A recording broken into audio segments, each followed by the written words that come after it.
You're a physician looking to be inspired. You're looking for change in your personal life, your professional life, or both. And you only trust those who have been where you've been. You might have an idea for a business and you don't know how to do it, or just maybe want a little push. You've arrived at the right spot. Hi there, I'm Dr. Myrdalis Diaz-Ramirez, and this is the Design Your Physician Life podcast. Welcome to this episode brought to you by our Maxillor Mastermind, an exclusive mastermind and development program for physicians who want to learn about entrepreneurship. Today, we have a very special guest, the pitch queen and killer pitch master, no other than Precious Williams from Perfect Pitches by Precious. We had a great conversation with Miss Williams about pitching for your life. Are you ready? Let's go.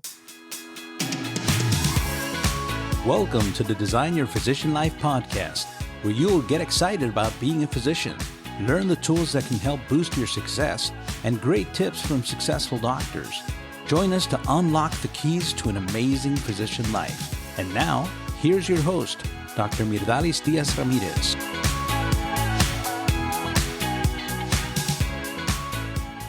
Well, guys, today is an extremely special day. I have a very special gift for you. Yeah, let's go with the gift. I'm very excited.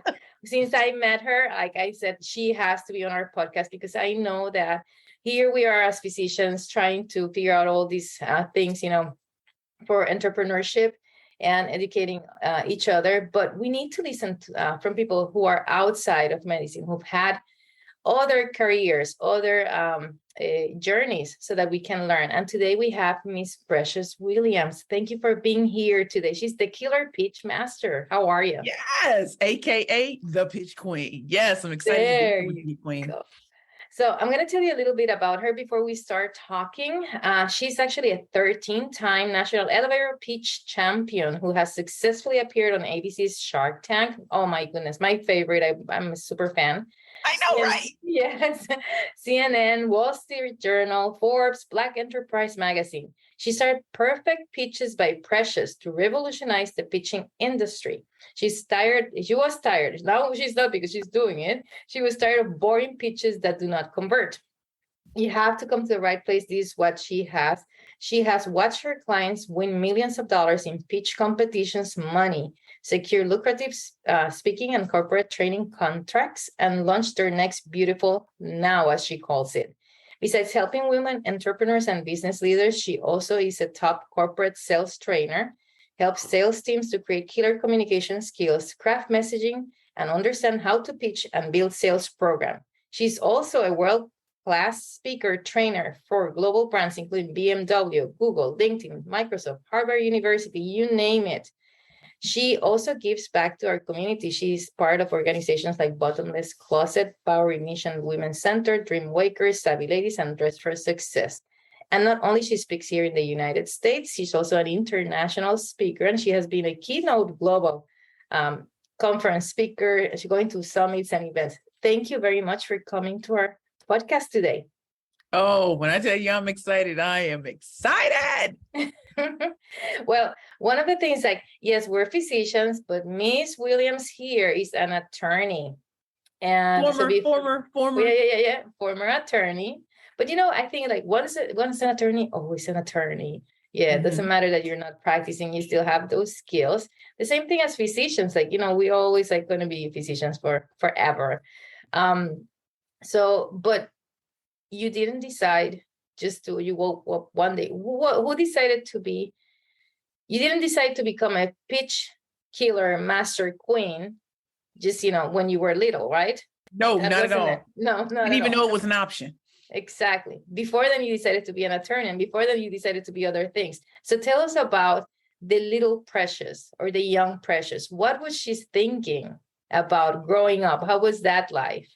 Oh, well, when I was growing up in the hood of St. Louis, I wanted to be loved, and I wanted to be on television. And I used to watch, those talk shows with Sally Jesse Raphael and Phil Donahue.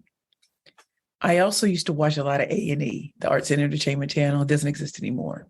So I used to watch 20th Century American Justice, Lifetime, Intimate Portrait, VH1's Behind the Music.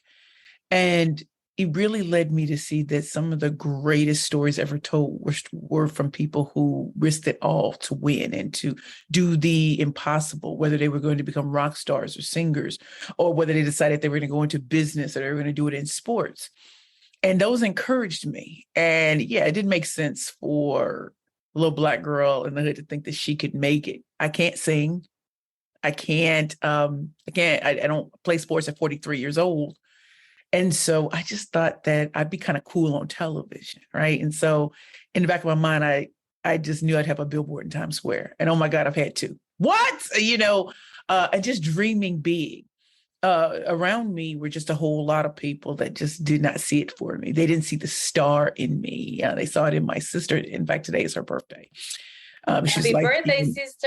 Yes, she's amazing. Light skin, green eyes. She's going to be the model. She's going to marry well. And for me, I got to just accept whatever. And my spirit wouldn't let me. And it's funny, when I look back, I think there was always something in me that said, I'm going to have to do it my way. Like Frank Sinatra, old blue eyes glisten, I'm going to do it. And as I was going through school, I really wasn't teased, but I definitely didn't feel wanted. I didn't feel wanted by the boys. I definitely didn't feel certain things. And if I'm thinking back to when I was in my 7th grade year, I used to hang out with Jason, John, and Paul, and we used to write stories. And in my 9th grade year, when I was in St. Louis, I was at McClure Senior High School. I would hang around another group of, white men, white boys, and we would do these things called scenarios, and we just create stories out of nothing. And I look to me today like all of that was in preparation for where I am. So when I was 15 years old, I went to go live with my grandparents. And in that home, I found so much love. And my grandmother told me I had the gift of speech. And that when I speak, people listen. And no one's ever told me that. And my first speaking engagement was before the mayor of the city of St. Louis. Yellow hood girl, doing it down. My second was before the governor of Missouri. I was in St. Louis Post-Dispatch a lot. And what did you talk about? What did you talk about to these guys? My teachers wrote my speeches, and the speeches were mostly about the St. Louis public schools and some of the bright lights coming out of it. When you're in an inner city public high school, all you will ever hear is about death, destruction, drugs, and things like that. But there were bright lights, and I was one of them. And they wanted to showcase that if we focus on these type of students, if we provide the right type of programs and the right type of initiatives, this magic can happen. And no, I didn't come from money. And no, I didn't come from wealth. And no, I didn't come from connections. But there was something different in me from the beginning that let me know I'm destined for greatness. And so when I went off to college, first of all, I'm not going to get into college. No one's going to full scholarships.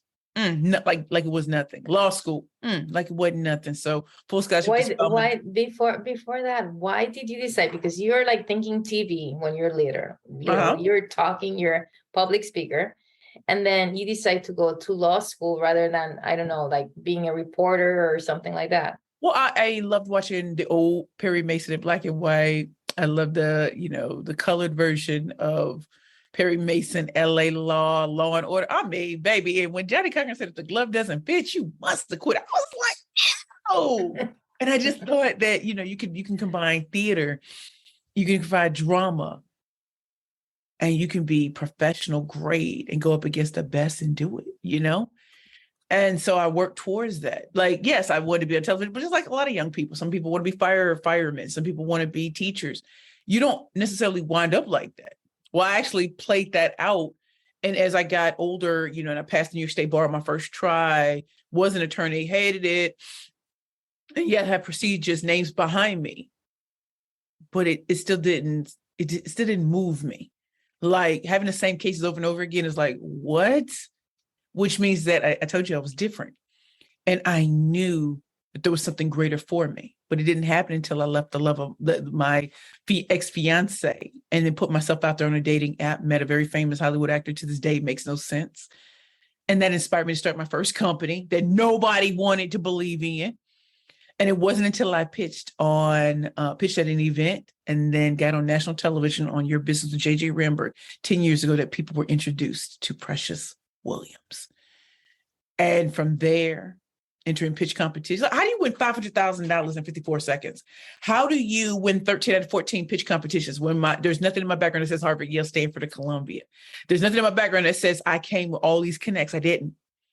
but it's my creativity. And I think even for physicians and doctors or service-based professionals, just because you're used to maybe the book way and stuff like that, it doesn't mean that you still don't have a creativity to get into certain spaces. And I use that to get into the best programs and to, have 2 TED Talks. And eventually things wind up. I've had my own television shows here in New York on public access television. I worked with 3 different mayors in New York City. Just like my story doesn't even make sense. And yes, I got on national television again with Shark Tank. And now I'm the pitch trainer and co-host of America's Real Deal that's debuting on Fox. Just this past week, I interviewed with CNBC about my biggest lessons, which comes as a part of my book, The Pitch Queen. So if you take nothing else from my story, yes, that's what I wanted, but there were different steps along the way, and there's levels to this. So I'm glad I went through law to get there. So I have credibility. I'm not just talking out the side of my neck. And at 43 years old, I can't use youth and say, no, I have this background, but not only that, I'm funny and I'm engaging and I am tailor-made for media. But I had to do all of these steps. I had to get kicked out of law school. I had to, fall on my face, lose the love of my life, show up on Shark Tank. And then later when he dies, I became an alcoholic. Like there's so many things that happened in my story that's why I can stand here today with empathy. And I can stand here and say, when people have gone through hard times, I can empathize from a place of been homeless, eating out of garbage cans, rode the subway. And yet look at me today, 2 billboards in Times Square, 4-time #1 best-selling author, having clients like Google, LinkedIn, Microsoft, Federal Reserve Bank, being approached by SiriusXM and CNBC. And like, who knows that you can walk back mistakes or put some respect on my name, because it used to be mud. Like when I was little, it was mud. As I, as I got older, but thank God for pitching. And so people don't think of me as a motivational speaker.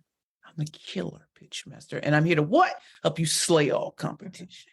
I don't care. She just went on her neck and she did that motion like across her neck. That's what she's doing, like killing. Hey, slice and dice. That's what we do. And listen, there are some people who don't know how to take that. And I think one of the things for physicians and doctors and everything is everybody's not your client. So if some people are bothered, they're not your client. Why are you concerned? Mm-hmm. As I said. So, going through that, you have put so much information there. Like people might have like, what happened here? Like what sort of thing, what was this introduction that she gave about her life? It's like, guys, what I've known about Precious in the little time that I've known her, of her, is that it's a woman who has been through a lot of hardship and has been deep down where it's very uncomfortable and very unlikely to come out from. But here she is giving again and being successful at it and inspiring others to do the same or even more.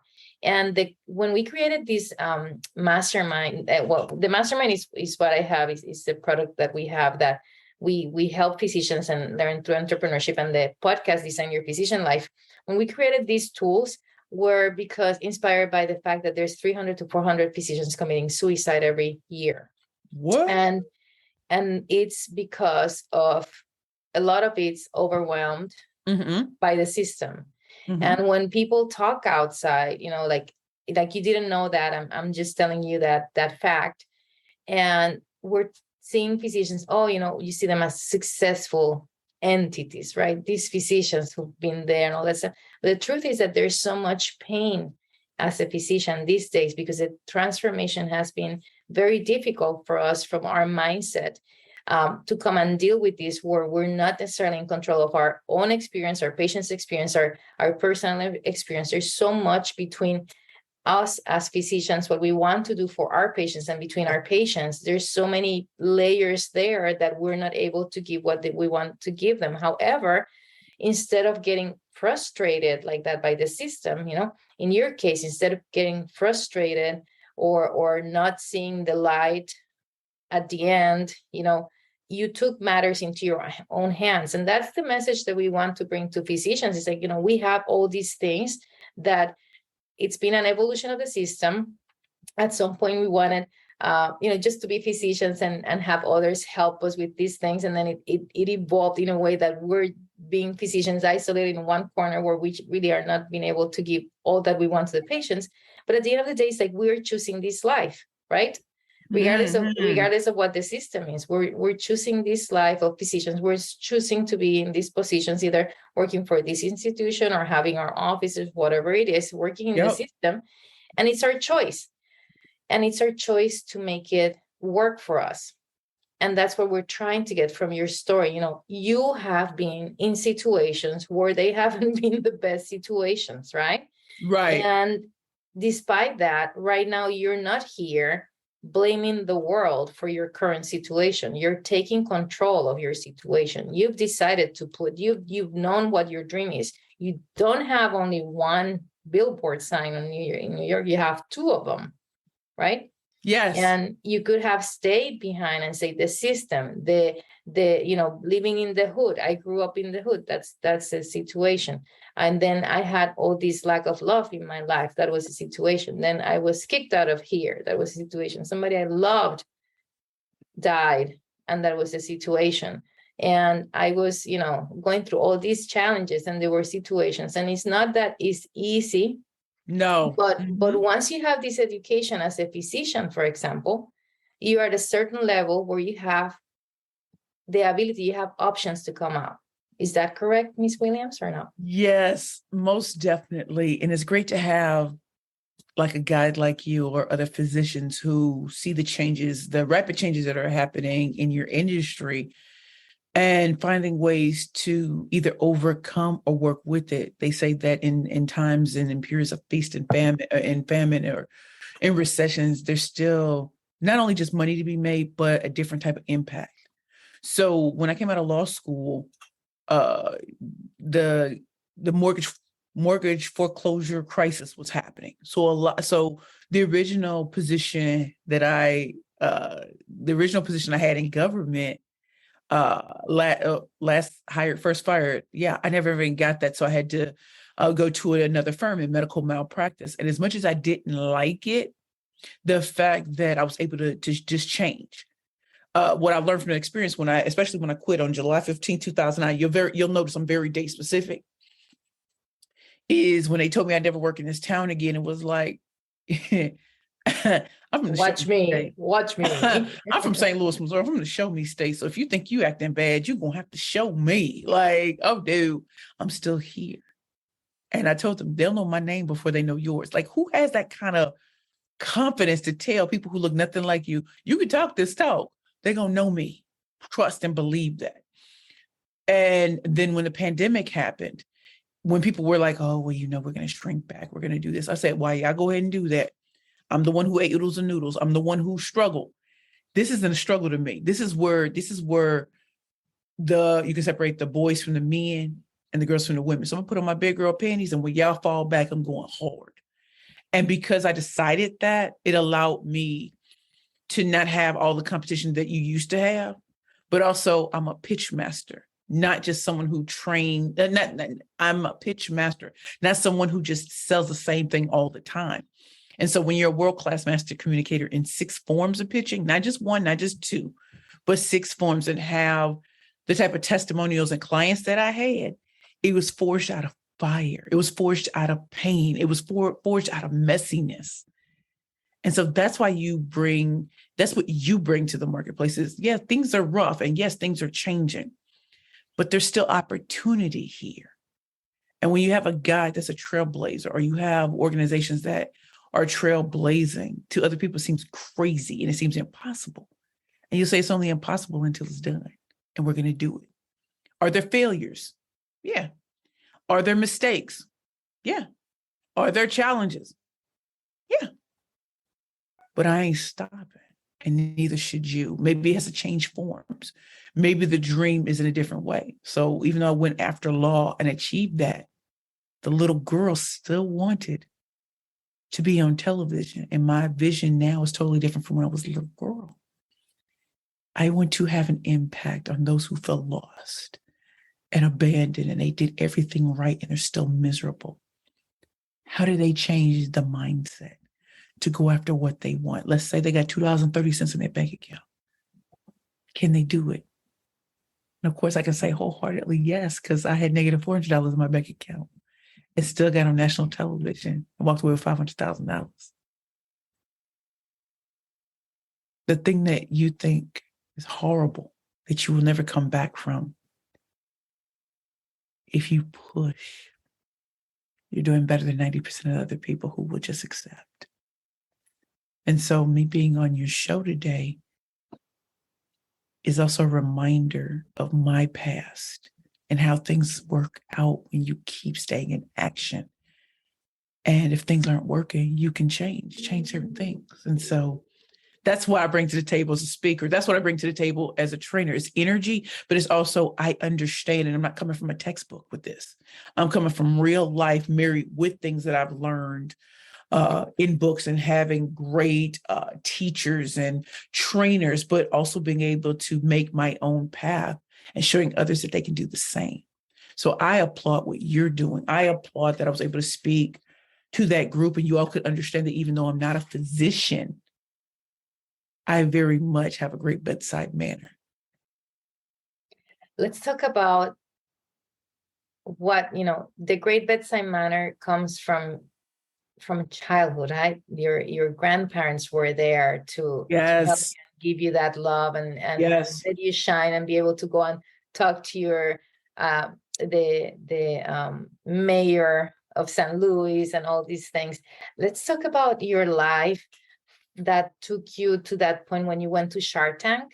Woo! Before Shark Tank, a little bit there, and then what happened right after Shark Tank, so that people understand how changes can happen. Yes.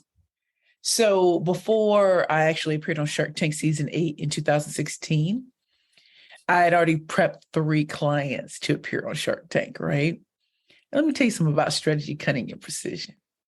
If you can get people to Shark Tank, they're going to strategy, cunning, and precision. And precision. There you go. So moving strategically, right? It is not like, oh, everybody's a dollar sign. That's not what I mean. It means that how do you build relationships? And also understanding your clients, because they're going to talk about you. Well, I mean, how did you learn how to pitch like this? Oh, this person ain't Precious Williams. They're going to look me up. So I wasn't surprised that they called me and had a private audition. I was not surprised. To others, they were surprised because they thought I'd have to stand in line, and I wasn't doing none of that. But because they were funded too. So it's not that I just write pitches. It's also the education behind it and what should you say and being prepped for questions that are naturally going to occur. The most common and some uncommon. So when I got that phone call, because you scream and you're answering all the questions. But when I had that private audition, I did a whole little video of myself and it was a done deal. And then okay, now you got to fill out the application and everything. But I flew out on September 11th, 2016. And let's talk about it. My company, nobody believed it until they saw me do it on television. But as I was flying out on September 11th from New York City to LA, September 11th is a big day for New Yorkers, right? And I flew out to LAX. And then they had a PA come and get me and take me to the hotel. And it was just still surreal. My business coach at the time, she flew out with me. I was also filming a movie at the same time, Leap. I like crazy. Again, look how media has always been there. So, they take us over to Sony Picture Studios, and that's when you really get to see these studios are real. And they did something. Little girl made it. Little girl, right? And I remember they took us into this one little area and they were like, half y'all going home today. Jigga who? Jigga what? And they're like, y'all got to pitch right now. If you that good. I was stunned because I ain't going home. And I knew in my mind, they got to put me up out of here. If they don't let me go and do this, they're going to lock me up. Oh, killer pitch master, you go first. I tell you, my mind went straight blank. I promise you it went blank. I don't know what I said, but they were like, okay. I was like, thank you. But I think that's muscle memory, right? So when I actually taped on September 15th, and I had my full figure diva models, and they said, are you ready? I was born ready. That first door opened. And I just thought the music gonna play. So Just dancing, dancing, dancing. but the music didn't play. That's post-production. So I had to walk with my low-cut canary yellow peplum dress, my Afro and extreme makeup girl, because I want to be tailor-made for television. Okay. And when that second door opened and you see the sharks, I have to just tell you, such a magical moment because I didn't have fear. I felt like Jack Nicholson, where did they get a load of me? And there's only one take. And so as I stood on my X and the action, I'm looking at the sharks in the eye because I want them to know none of y'all make me afraid. If I came from poverty, if I came from all this stuff I done been through, I'm ready to meet y'all.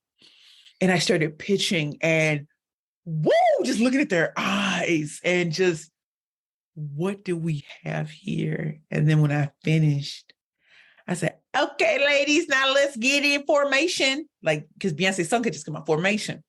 My full figure divas came in and they were just stunned. I said, because if you've been preparing in your mind for television, you have to bring the drama with it too. I'm not just a great. Can you tell our crowd here, our listeners, what you were selling at Shark Curvy Tank? Girls Lingerie, my company, the There you ultimate go. shopping Yeah. experience for full figure divas and plus size fashionistas. I started my company when I was 327 pounds because that's what my prior relationship did to me. So for me to be on Shark Tank, number one, you don't see many 327 pound women. Number two, you don't see too many Black women who you can ask me any question. I've been in 14 pitch competitions. There's not a question you couldn't ask me that I didn't even know. Number three, when people said my company couldn't make it, we did. And I could express that on the show, how we crossed six figures in six months. Never supposed to, right? Because my company wasn't supposed to make it. Nobody cares about plus size women, but they do care about full figure divas and plus size fashionistas, which meant that how I walked in, my outfit, everything had to be top notch. And when my women came in, they came in with attitude. Because if as curvy women, we're not supposed to matter. Everybody's supposed to look Hollywood. And I'm like, oh no, I'm gonna show you what Hollywood Black look like. I'm gonna show you what talent looked like. I'm gonna show you what success looked like. And I did it. And Mark Cuban was like, you go, girl. And Robert Herjavec said, watching you is like watching a master at their craft. What is my name? Killer Pitch Master. Let the games begin. And the questions came and it was so much fun. So I had Mark Cuban, Damon John, man, his drip was amazing. Mr. Wonderful. You had Lori Grenier and you had Robert Herjavec. And I so did want Barbara Corcoran because I want to go New York with her. Even though I'm not from there, I've lived here a long time, but I wanted her to know if you can make it in New York, you can make it anywhere. And I'm about to show you why I'm the best in the world at what I do. And it was just fun. But I didn't want an investment. I just wanted to prove that a Black woman, a full figured Black woman, a talented, funny, charismatic Black woman, without a care if you like me or not, I'm going to show you why I'm the best at what I do. And as the last shark said, I'm out. Think about the negotiations I had to go through. I couldn't just say no, it had to be negotiations, but I knew I didn't want that. What I wanted was to show the world what greatness looks like in chocolate skin. And so when it was over, just burst into tears. And I think the producers just knew nothing went wrong. So what was she crying?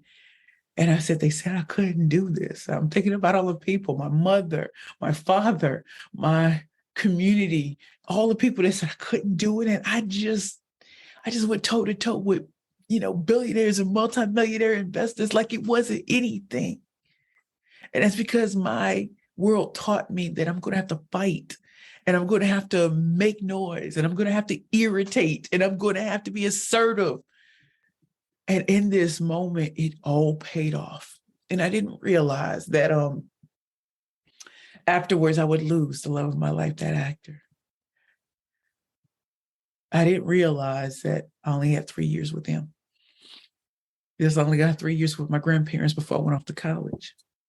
And I didn't realize that that was such a blow, that I became grief-stricken and I didn't know how I was going to go on. So I started drinking, kept drinking. to numb, to go to sleep. You can't run a company like that. You can't run a company when you don't have a reason to live anymore. And I'm not saying he was the only reason, but, my inspiration was gone. My business partner and I constantly fighting, and eventually it just ended. And I wound up on the streets because I drank every dollar out of my bank account. And yes, I started off with champagne. We weren't starting off with the low stuff. We started off with champagne. And I remember I was reduced to 2 suitcases. And I went to St. Louis. And somehow on Greyhound, my suitcases never made it with me. So I had nothing. So I went to St. Louis to kill myself, 38th birthday. But I'm here today. And I believe it's because the good Lord choked that fat lady out and said, nah, she's not done yet. Her purpose hasn't been fulfilled. And when I woke up, of course, I was mad. And within 2 weeks, the medication was right in my system. But I still didn't have anything. I didn't feel like I was worth, And I had a beautiful angel get me back to New York, where I was in a Bowery Mission Women's Center for almost 2 years. So you're not running companies, you're not doing anything. You are understanding your purpose, and you're learning about sisterhood, and you're learning that your worth is not tied into achievements and accomplishments. I wasn't born for just achievements and accomplishments. I was born to bless the world, to show what happens after mistakes and failures, and that you can come back from anything. And when I left the Bowery Mission Women's Center on September 1st, 2018, I walked in with a blue dress, a blue coat, and a book bag. When I left, I had movers. No, it wasn't a shelter. It was a Christ-centered life transformation program. And to come back and to want to be Precious Williams. Yes, I had a high-paying job that I didn't want. So I quit. Crazy. I know, crazy, but I don't move like everybody else. But within 6-7 months, things started moving. And momentum started, and spoke for free till I got into Viacom and then JG, Saturday Night Live. Like, my story, the second chapter is better than the first, because I'm happy. I got a second chance. I don't drink, I don't smoke, I don't do no drugs. You know what I'm saying? I get my tea, peppermint, chamomile, okay. Out of a pink mug, by the way. Oh yeah, and wait, she got eyes too, Queen. She got eyes. Keep my eyes on pink you. mug with eyes. Yeah, and then I wrote my first book, Bad Bitches Empowered Bitches, for women entrepreneurs and speakers only. People said nobody would buy it. How's it a #1 bestseller? Next thing I know, Forbes is writing about it. Earned media, didn't pay. Billboard and Times Square. So the second chapter was all about walking away from the past. And yes, I was on Shark Tank. And yes, I did big things before, but I'm doing it even bigger now, because I'm not ashamed of my past, and I'm not ashamed of those things. However, I don't lead with them either, because if you lead with your trauma, sometimes people seem to keep you there. But when people read my bio, I hope it is clearly understood that my trauma is not what made me. It's bouncing back that did, and understanding if pitching got me far the first time, it should take me further today. And you have to educate people on why everyone needs to pitch. And it's not just for media, and it's not just for investors. It's not just what you say at networking events. It's literally how you conduct yourself in the world, and how you want people to refer to you and to see you. So what's on your LinkedIn? What's on these social media platforms? How are you engaging people in a human way, and not, I'm just here to manifest? Yeah, okay. Okay, when I say slay all competition, I want you to know what that means. That's a great visual versus just manifestation and joy. That doesn't mean anything to me. So you just got me there. Like, my trauma didn't make me. No. My bouncing back made me. Like, that's why. Like, you can be in pain, but if you don't bounce back and you don't allow others to take control of your life, but you take control of your life yourself, that's what makes your next story. That's what makes your next chapter. And that's what you've done. And you've done it through pitching. Yes. Yeah. One of the things pitching and speaking, being a top Fortune 500 corporate sales trainer in tech and financial services. My degrees are not in that. Why is that?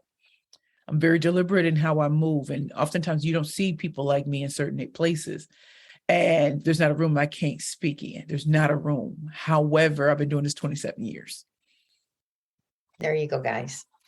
So that story, like I'm hypnotized here. And there's some moments in our podcast where I'm just like a spectator. Right now, I have to move on and I have to ask these wonderful women some questions so that we can also give some tips to our people, because we're here to help you guys as physicians. Like, we can do anything. You're a physician, come on. So there's other things that you can do. And we're getting inspiration today from William's wonderful story from Precious. So let's move on to people that you've talked to, right? You've gone to these other BMW and Harvard University, and you have people who hire you to talk to them. And there must be a transformation from the time that they meet you until after, how those people have changed. What sort of answer have you, or like call back you've received? Hey, thanks to you, our mindset changed in this way, or our message changed in this way. What sort of experience have you heard after talking to these wonderful new places you've been to? Well, with the companies and corporations, foundations, and nonprofits that I work with, the first thing they'll say is your energy. We're just not used to the kind of energy you bring, and we love it. Number two, authenticity and transparency, not that fake fugazi stuff, but authenticity and transparency. You own it. Like during the pandemic, I didn't have a front tooth. Like my crown came out and you couldn't go to the dentist, and I was still booked, but I had to do it virtually. And I was ashamed. I was afraid. And I always tell my clients, do it anyway. I went on Facebook Live and I said, y'all, I don't have a front tooth. I said, but I'm going to show up. And I, would show up and I would do self-deprecating comments. And like, these executives were like, don't nobody care about that tooth? I don't care about no tooth. Bring it. And I brought it, right? And they would forget I didn't have a front tooth, right? So it was the perfect time not to have a tooth, because you could wear a mask. Yeah, but when you're on video, I'm in my house, so there's no point in having a mask, right? And so number three, the greatest transformation is in the mindset and understanding the value of pitching. So whether you're sitting next to someone on a plane, whether you're just at a grocery store, it's not saying, hey, I'm Precious. No. You can bring it more conversational, because you just never know who's listening. The fourth thing is when you understand the structure, you can play within the structure of pitching, right? So what you may say in a sales pitch may be different from your LinkedIn profile, may be different from getting to a media person, right? And just understanding that what are some of the things that different audiences need? And most people don't know. So they'll talk about themselves so much. And it's like, So I liken it to a pitch is like, it's like going to a friend or a relative's home for the holidays, whatever holiday your culture or your community thinks is so big. And as you start putting the things on a plate that you love for that first plate, think about that as not only that first plate and the things that you're going to love to eat first. That's also your talent, your skill sets, your abilities. That's your network. That's everything that makes you, you. But a pitch is the first bite of that plate. So too often we give the full meal when a prospect only needs the plate, the juicy morsel off the fork. If you give them juicy bite by juicy bite, eventually they'll buy the whole plate. So you don't have 50 million, 11 years to pitch yourself. You may have 30 seconds. What's going to impress them in 30 seconds? How are you going to captivate and titillate them? How are they going to know you're speaking to them and you understand their problem? How are you showing that you're the only choice that matters? How are you giving someone that secret sauce that they can't get this nowhere? That's why I'm a 13-time national pitch champion, 4-time #1 best-selling author. That is why I work with some of the biggest companies in the world. And yeah, I'm Black on both sides, no Brazilian butt lift, no six-pack abs. And yes, I kill it everywhere I go. And what's your call to action? Because you know you want them to do something with it. Come on now. And that's why I don't start with your name. Don't start with the name of your company. Nobody cares. Nobody. Until you give them a reason to care. So even when my title, Bad Bitches Empower Pitches, or Pitching for Profit, the Bad Bitches Playbook to Convert Conversations into Currency, or my final book, The Pitch Queen, the point is even the titles will entice or repel. But the problem is if it entices so many people, the people who were repelled by it will have a fear of missing out, which is what a pitch is supposed to do. It's a juicy morsel. Now they want it. Then they start wanting the whole plate. And now you got them. So when it comes to pitching, are you giving too much or are you giving a little bite? Because a few bites will get you to that sale. Sometimes it's that first bite. Oftentimes it might be 5 bites. And the bigger the investment, the bigger the value, it might take a few more touches, 7 to 9, 13. But when you get it, understand it was by bites, bite by bite, not plate by plate. So I hope that helps people to understand that a pitch is, there's the basic form of pitching, and then there's the killer way, the slaying all competition. So I gave y'all the killer way just then, because most people will do, my name is this is what I do. These are the people I serve. This is, this what, you might want to buy my stuff. She's looking around like I'm not she's even not interested. I am so not at even all. But if you come in like, ladies, it's Valentine's Day. You finally met the man or woman of your dreams. You know what time it is. It's time to find some sexy, sexy, sexy lingerie to set the mood off nicely. But you weigh over 200 pounds. Did you write that 200 pounds? What's a big girl in the city supposed to do?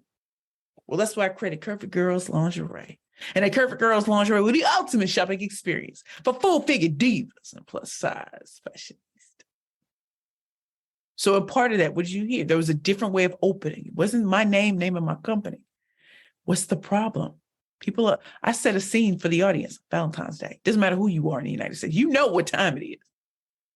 You might want to wear some nice lingerie or some nice underwear, but there's nothing in your size that's sexy, stylish, and fashion forward. This is a market that's not tapped. And that was 10, 11 years ago. And it still resonates today. So before Lizzo, before y'all met Ashley Graham on the Color Sports Illustrated, there was Precious L. Williams, killer pitch master, say that these women matter. They mattered back then and they matter even more today. Let's say that you are a speaker. Let's say you're a service-based professional. Bring some funk and energy to what it is you're pitching. You might have a new service. Some of y'all might, be offering Botox or whatever. Some of y'all might be dentists. Some of y'all might be whatever. When you look at it from a different perspective, it's not that you are just doing plastic surgery because, okay, that sounds like a lot of people who can do it. But what's your funk on it? What's the thing that makes you the only choice that matters? And come at it from that perspective, right? So you can think it's a boring way, plastic surgery, you can look like you want to look. Well, if people can look like what they want to look, they may not know what they want to look like. So they might want to be superheroes. They might be better than Instagram thotties, you know what I'm saying? Or they might want to finally look in the mirror and see the woman that's always been inside that is not reflected outside. They might have forgotten who they were. They might have become mothers. The body isn't where it is. And so where some people may say mommy makeovers, that might be not just a mommy makeover. Everybody says that. Find a different way of saying what it is you do that captivates and titillates. And so what is my superpower? Is the ability to pitch at any given moment. It's also to inspire others to stop playing small and to go big. I don't care if you're big, small, Black, white, Asian Pacific Islander, Latino. If you identify differently, instead of he, she, they, them, or non-binary, if you're disabled or differently able, rock it, because they'll never see you coming, because you're defining yourself and what you do on your terms, and you will find the people who will resonate with that. But you got to captivate and titillate and get beyond the noise of what everybody else is saying. And that's why I will always say slay all competition, because you know who I am. Did that help, Queen? No, it did help. Come on. She like Hey, this. listeners, you can certainly go and do this. One more thing before we go. Introverts and extroverts. Can an introvert do that? How do they do it? Well, great thing about introverts is, and I'll always say that y'all are the quiet storms. Can you imagine you have to deal with someone like me all day, every day, multiple times a day? That is dumb. Yo, I look at introverts like we might need more than tea on a pink cup. Oh yeah, you're gonna need more than tea in a pink cup. But think about it like this: like sometimes I tell them, just drop a set of books, or just stand there in your power. Because after a while, the person standing at the front of the room, you're like, oh shoot, we get quiet, and then use that quietness to your advantage. We have all met the person in our family, or when they speak, everybody listens because they don't speak that often. But when they speak, they dropping that knowledge on them. Bam! That's why starting off with a question, a startling statistic, or a quote is so appropriate, whether you're an introvert or an extrovert. That's why if you have a quieter voice, you make people lean in. You got them captivated. They don't care your name and the name of your company. But now you've given them a reason to. When you drop that set of books, that it's unexpected. What you're doing is interrupting patterns. And the pattern that introverts and some extroverts use is to do things the way everybody else does. And coming from a law background, waiting to be asked to speak or asking for permission, I ain't asking for nothing. I'm gonna bless this microphone and show you who I am. And so Can you give us a version of your lingerie? Oh, I just gave you a little version early with the lingerie. I just didn't give you the full thing. Like an introvert lingerie version. Somebody who's not like boisterous. Yes. Here, it's preparing. I used to think coming up. I used to think that only certain women could get the guy of their dreams. I used to think that I had to be built a certain way to get that man or that woman I wanted. But funny enough, I put an ad on a dating website and I was able to captivate a man I still to this day can't believe I got. The funny thing is I was 327 pounds. That makes no sense that this good looking, strapping Black man, who's been on all these television shows, why would he be interested in me? You know what he said to me? There was something special about you. And I didn't believe him. I hope that we would become intimate one day. So in anticipation, I went to Victoria's Secret. And they didn't have nothing in my size and told me the best I could do was perfume. Jigga who, jigga what? And then I went to these other stores. And the stuff I saw was just not even becoming, it wasn't even constructed right. And I thought that me being a bigger woman, how has this never happened to me before that I was concerned about lingerie? It's because I was with people who never made me feel special. And I finally found the one who made me feel special, who made me seek out the red and the gold and the blues, all the colors of the rainbow. But since it wasn't made, I was going to create it. And no, I don't have a drawing background. No, I don't know how to sew. But I knew that this was an untapped market. And so I created Curvy Girls Lingerie. Did y'all hear me though? Curvy Girls Lingerie. Celebrating the beauty of curvy women every day. And with the help of my audience, the help of my fans and followers, I started pitching it and winning pitch competitions, raised the money, and we let loose. We created a direct home party sales model where women paid us to introduce our lingerie to their network. What? And he and I did become intimate. He liked what he saw. Did you hear me? But finally, when we crossed 6 figures in 6 months, when Shark Tank came a-calling, when all of these people who swore up and down I was too fat, too Black, didn't have an Ivy League degree, here I am. That's the power of belief. That's the power of noticing a gap in the marketplace and then capitalizing on it and mobilizing all resources. When I had no money, went to pitch for it. When the money started coming in, building the infrastructure and the framework, and then getting women excited, especially educating women who didn't even think this is possible. And then getting women who knew that they were baddies, just curvy baddies. Oh yeah, I'm gonna get these Instagram bodies a run for their money. And so that's why I created Curvy Girls Lingerie. 40 million women size 14 or larger in the United States looks like me, and you don't even want to know what's up under here. So I think I should get with the program. You can check out my lingerie at www.curvygirlslingerie.com. You can become a direct home. You can also become a stylist with us, or you can join us on our nationwide tour. We're inspiring women around the world to celebrate the beauty of curvy women every day. My name is Precious Williams. I am the proud founder and CEO of Curvy Girls Lingerie, the ultimate shopping experience for full-figure divas and plus size fashionistas. You've been served. That was the introvert sweetest morsel bite for all of you.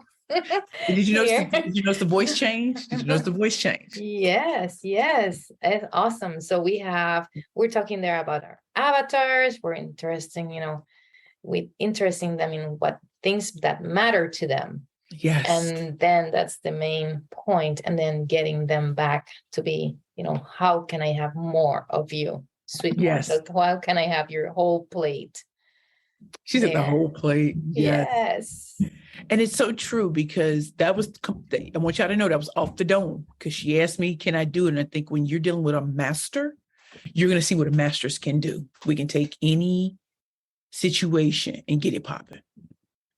And so I thank you for challenging me, because he was like, oh, you thought I was going to fold? Nah. No, but I didn't think you were going to think, like I said, like, oh my goodness, that's awesome. I loved it. I love the transition. Yes. And that's why, and I think that's why it's good to have me see that I can do this in different realms, right? If you thought I could only teach women, if you thought I could only teach men, if you thought I could only teach BIPOC, I can teach the masses. And that's why colleges and universities from Harvard, Columbia, George Washington University, Babson, Spelman, Morehouse, and next week, Harris State University. You can take me anywhere, and I can break pitches down and build them right back up in 5 minutes. It's nothing. So now we're ending this. We're getting to the end of this session that's been so wonderful. Thank you for being here. Where can we find you? Where can we first? You told us where you're going to be, in the next few weeks from this recording. Number 2, where can we work with you? How can we want to build these pitches? We have all these books. Your book just came this year, right? Yep, my last book just came out less than a month ago. Mm-hmm. Exactly, from the recording of this podcast. And then tell us, where can we get more of Precious Williams? I love that you just said that. So you can catch more of me on my website, www.perfectpitchesbyprecious.com. My second work website, because we're rebranding, is www.perfectpitchgroup.com. So you're going to see changes with that. If you want to work one-on-one with me or to hire or book me as a speaker, make sure you check out that www.perfectpitchesbyprecious.com. You can purchase my books there, my digital products. Also on Facebook, I'm at Perfect Pitch P. On Twitter, I'm at Perfect Pitch P, and on Instagram, I'm at Perfect Pitches P. On YouTube, my handle is Perfect Pitches by Precious, and on LinkedIn, I am Precious L. Williams, killer pitch master, and you got to always stay on brand. So those are the best ways to get in contact with me. And just, send me a message, and I do respond. Even if it's not the same day, I do respond. And I respect the fact that I was able to be on your show today to showcase what, physicians and doctors can do. And even in trying times like this, don't give up. You might need to, switch lanes, but you ain't giving up. Thank you. That's why they call me the killer pitch master, aka the pitch queen. Killed it today. Thank you, baby. Well, thank you for being here. That's been it for today, guys. Join us for our next episode soon on Design Your Physician Life. Well, guys, that's it for today. Stay tuned for more of our Design Your Physician Life podcast, which was brought to you today by our Maxillary Mastermind, an exclusive mastermind and development program for physicians who want to learn about entrepreneurship. We will continue to bring you useful resources to develop your physician entrepreneur life, like we did today with Miss Precious Williams. You can actually connect with her through her website, perfectpitchesbyprecious.com. On Instagram and Facebook, you can find her by Perfect Pitch P. And check out all of her books, including her latest book, The Pitch Queen, A Woman's Journey from Poverty to Purpose and Profits. Thank you for joining us. We hope you had a great time as we did. Stay in touch with us. Visit our website, maxallure.com. That is MAXALLURE. And please don't forget to subscribe, like us, give us 5 stars, and share the love with your family and friends. See you later. Thanks. Bye. Please remember that Design is not providing specific financial, medical, or career advice. Our only intent is to stimulate your appetite for growth by sharing our experience and those of our speakers, coaches, and guests. Your personal growth and success will be unique to your circumstances and your hard work. We sincerely hope you enjoyed the show and look forward to seeing you next week.